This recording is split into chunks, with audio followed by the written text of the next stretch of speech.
Sahra Nguyen. I'm the founder and CEO of Nguyen Coffee Supply. Every morning, I normally wake up between 6:30 and 7:30 a.m. It doesn't matter what day of the week it is or where I am in the world. I've just gotten to the point where my body naturally wakes up at that time. I don't even need my alarm clock. The very first thing I do once I crawl out of bed is actually walk all the way over here to my espresso machine, and I hit the on button so that it warms up right away. So in a lot of ways, coffee is the very first thing that's on my mind before I even fully open my eyes. Once the machine is on and I know it's warming up, then I head to the bathroom, brush my teeth, and I get ready for the day. So today I'm going to show you how to make Vietnamese espresso two ways, one through the phin filter and one through the espresso machine behind me. But more specifically, I'm going to show you how to get the strongest cup of coffee in the morning. Now, if you want a strong cup of coffee, meaning the most caffeinated cup of coffee out there, it starts with the bean. Different types of coffee beans have different levels of caffeine content within the bean itself. So for example, this is our 100% Arabica called Moxie, and this is our 100% Robusta called True Grit. The Robusta bean has up to double the caffeine content of Arabica. So if you want to start with a super strong caffeinated cup, we would recommend starting with True Grit because it is our 100% Robusta coffee. Now, if you want something a little bit stronger but not ready to go all the way to True Grit, we would recommend Loyalty, which is a blend of both Robusta and Arabica. So today, because we are making the strongest cup of coffee, we're going to use True Grit 100% Robusta. So first, I'm going to show you how to make Vietnamese espresso using a stainless steel phin filter, which is a traditional Vietnamese brew tool. All right. So first, we're going to come over here, we're going to ground the coffee. What makes Vietnamese Robusta so special is not only does it have up to double the caffeine content of Arabica, but Robusta beans also have 60% less fats and sugars. So what that means is you're going to get a very bold, dark chocolatey, nutty profile. Okay, so now that I've ground the coffee, with the phin filter, you're gonna place your filter plate right on top of the cup and the brew chamber on top of the filter plate.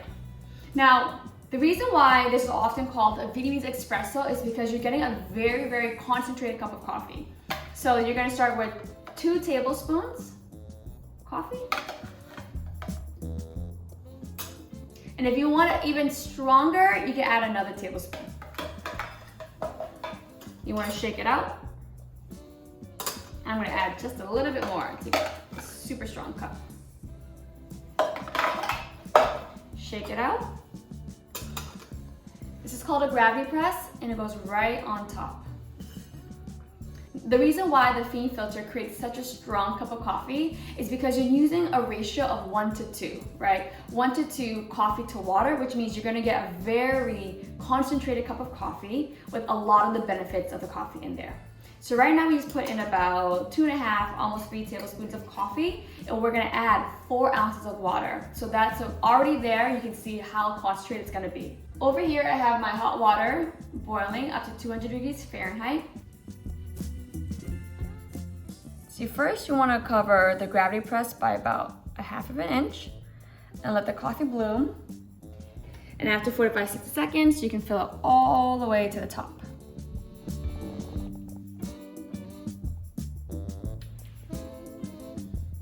Okay. Put the lid on top to keep in the heat. Another reason why making coffee with the phin filter is gonna give you a strong cup of coffee is because it is a slow drip method, right? And what we have happening inside is that the coffee is fully immersed in the hot water for about 5 minutes, which means it's gonna get a very deep extraction and it's dripping slowly into the cup. Now, let's say for example, by comparison, if you're using maybe a V60 pour over, it's a much quicker extraction, it's dripping much faster, and while it is fully immersed, it's not immersed for as long as a phin filter. So if you wanted a lighter cup of coffee, either in the morning or afternoon, a V60 pour over is a great option. Because the coffee is fully immersed and it is a deep extraction and it's a slow drip method, you're gonna get a really strong cup of coffee, in addition to us using stronger coffee beans. So next, I'm going to show you how to make Vietnamese espresso through the Llamazoco espresso machine. First, we're going to tear out our portafilter. We're going to go for 18 grams.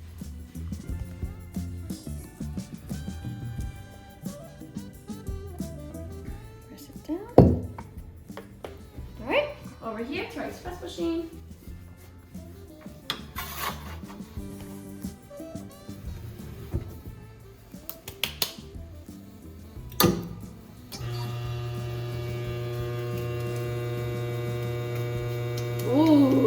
crema.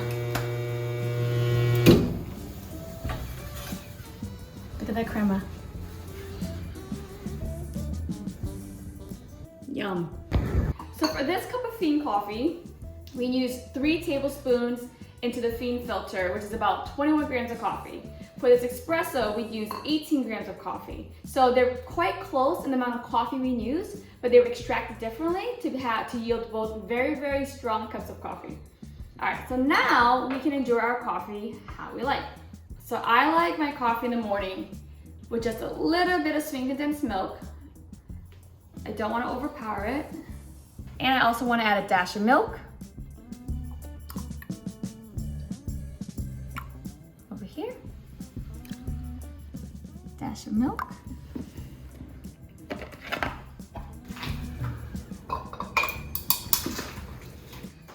Oh yes. All right. So now I'm gonna try both of these and let you know which one tastes stronger to me. This is the phin filter one. All right, this is the phin filter Vietnamese Espresso. Wow, definitely packs a punch. And this was the espresso one that I pulled off of Llamazoco over there.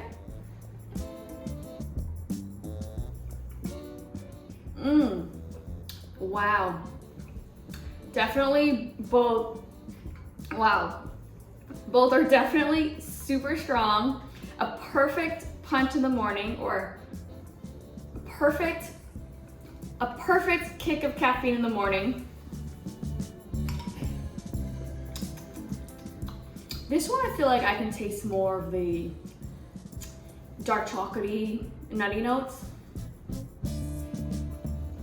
The espresso one I can feel, it just feels more concentrated and tight. Maybe it's because it's a quicker extraction. Definitely a little bit smoother and creamier with the espresso shot. Very, very bold, smooth, dark chocolatey. So a common misperception about strong coffee is that it needs to taste bitter, but it actually doesn't, right? So both of these coffee options are very, very smooth, right? And not bitter at all. Because the strength of coffee comes from the caffeine content and how it's extracted, not necessarily from how dark it tastes, right? So just keep that in mind, that you could be drinking a medium roasted coffee, which is what this is, which has high caffeine and deep extraction, and end up with a very, very caffeinated cup of coffee. So good. All right, everyone, thank you so much for hanging out with me today. You can check out more on Food 52. Swipe up or hit the link. You can also follow us on Instagram and TikTok at Nguyen Coffee Supply. Thanks so much for hanging out. If you want to see more drink recipes or more coffee tips, let me know in the comments what you'd like to hear, and we'll try to cook it up for you. Thanks, everyone. Have a great day. Bye. Cheers.